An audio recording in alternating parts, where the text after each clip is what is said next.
Welcome to the video. Today I'm just going to go over a build that I've got for a 2003 Toyota Corolla, and it's basically a camping bed with a few bells and whistles, and it's made out of 3/4 inch plywood that's maple.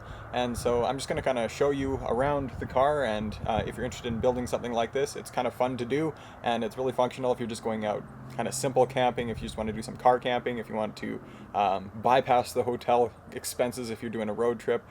It's got a couple little uses, and it's pretty fun to do, and it's pretty cool once you get going. So I'm going to show you how to put that together, and just kind of some of the features of mine. And I'm also going to include the schematics at the end, so if you want to make one of these for yourself, you can go ahead and do that. Always double check your measurements and all of that stuff too. This is again for a very specific car, the 2003 Toyota Corolla, so just take that into account if you're building one yourself, that it's just for this year. I think there's a range of years of Corollas that this is going to work for, but yeah, just always measure twice and cut once. So as you can see, the rear seats in my Corolla aren't here anymore. The first thing I did was take those out, and I'll make a separate video showing you how to do that. It's really simple. It's about 3 bolts. And all I did was take out the backrests. I've actually, as you can see, I still left in like the under seats here, just to build my platform on top of that. And to prevent any ripping and tearing, you might want to throw down just some cloth here to protect your stuff, but I haven't been using this too much lately, so I'll probably stick some cloth under there later. So as you can see, it's basically just one continuous piece. I've just basically made one big platform for sleeping on, and then attached these little wings onto either side. So these wings open up, and they're little kind of hinge doors so that I can store stuff underneath it, and it also keeps the platform nice and flat. You can see I have some fishing stuff in here. And then these wings are held in by L brackets that are attached to the frame. So if I lift this up a little bit, you should be able to see the L brackets that are sitting underneath here, and those are just giving me some stability for the little platforms. I cut these pieces out, and I just measured out the angles and stuff so I could get it as close as possible to here. Obviously it's not perfect because there's little gaps here and there, but it does fit pretty nicely, and yeah, I like the way it came out. If you're interested in the wood I used for this, it's a maple plywood. Obviously, one of the challenges of doing something like this with a car is that you're always going to be limited in space. So even though I have a platform that's down, it's only 66 inches. So I needed a way to kind of extend that while I was sleeping so that I could stretch out a little bit more and not be so cramped while I'm taking a nap. What I did for this was just put in basically just locking platform here. So this is just a couple little locking hinges that I've got. I'll show you those in a couple seconds so you can take a look at them and see how they work. But it's relatively easy to put up, and it adds basically an extra foot. So it goes from 66 to, I believe, 78. And 78's adequate enough for me for sleeping, because I am not 6'6". I could also see like being a little concerned about like the wings here and how stable they are.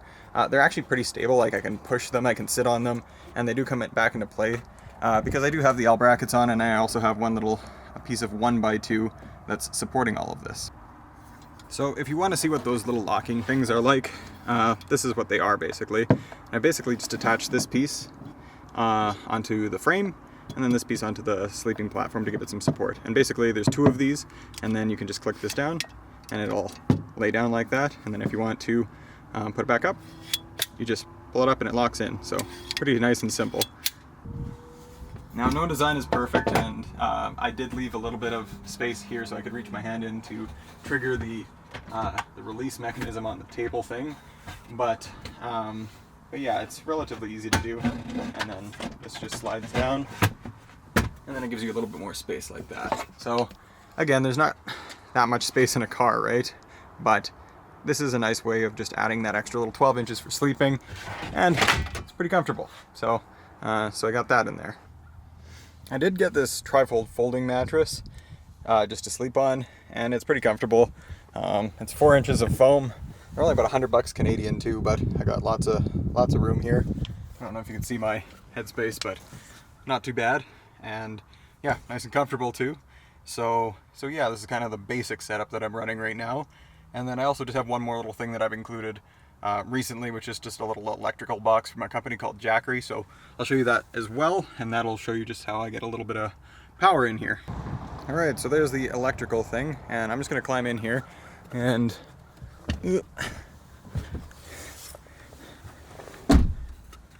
yeah, you can just kind of put this guy wherever.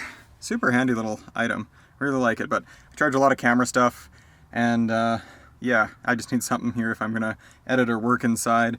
And yeah, it's a nice little unit. I got the Jackery 240, so it's 240, I think, watt hours. But yeah, just shows you how much power you got and all that jazz.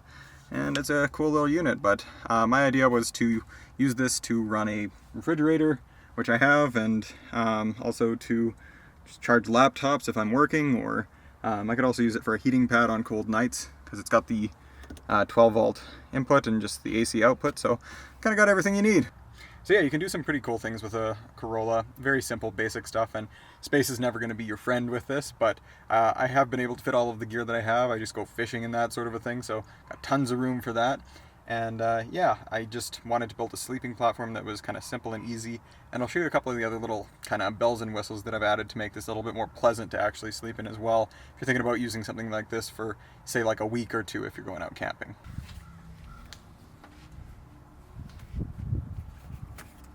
So this is the first thing that I thought about. I get really warm when I sleep, so I wanted something that was mesh that would cover the windows, and this is a nice inexpensive option. I think these were like $12 to get 2 of them.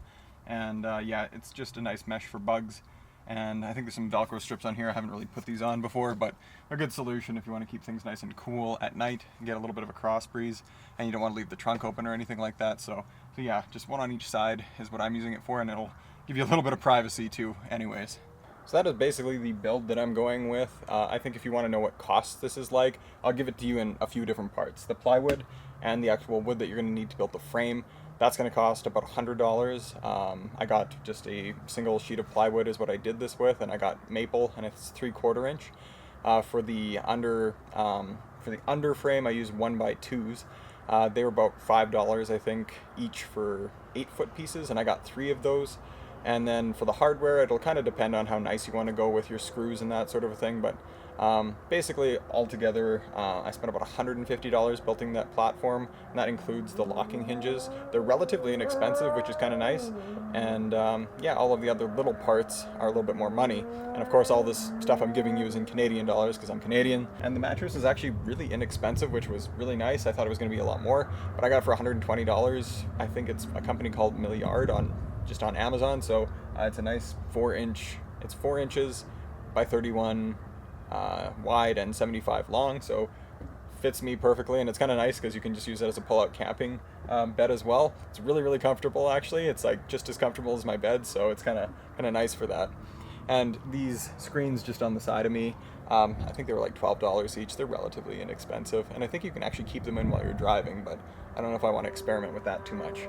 The Jackery is obviously a lot more expensive. I think it's like $250 plus. You don't need one of those. You absolutely don't need one of those, but I do want some electricity when I'm out there, so I'm just having that around so I can charge the drone, charge the camera, and yeah, just have a little bit more fun. So I hope the video was useful to you, and what I'm going to do is I'm going to include the schematics I had for this, so if you want to build something yourself, you can do that. There's one unnecessary part in my little schematic, which are just side cubbies that I'm also going to put in here at some point, but you can just ignore those, and I'll mention them as I exit this video so you can see which ones those are. But yeah, basically it's a relatively simple design. You're basically sleeping on a door, and it's just got some little wings on it to make it fit a little bit better. Thanks for watching. I hope it was useful and enjoyable, and we'll catch you in the next one.